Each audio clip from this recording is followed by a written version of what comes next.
Арай. Ээжигээ төр чимээг байж гэж.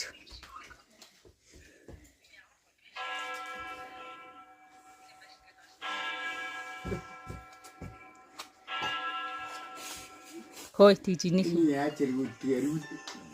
Тэнийг юм дээр дагчихсан. Таатта бүү дөрүүлж хажуух.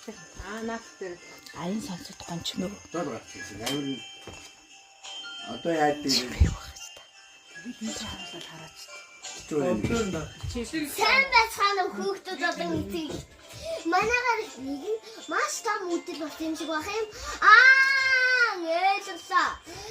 Хамгийн хорон санаатай судлан цаг хугацаа гэргүүж бүх юмыг хэмнэн оруулсан. Ингээд Ой хүүхдүүд минь алтраа бицсэн хүүхдүүд минь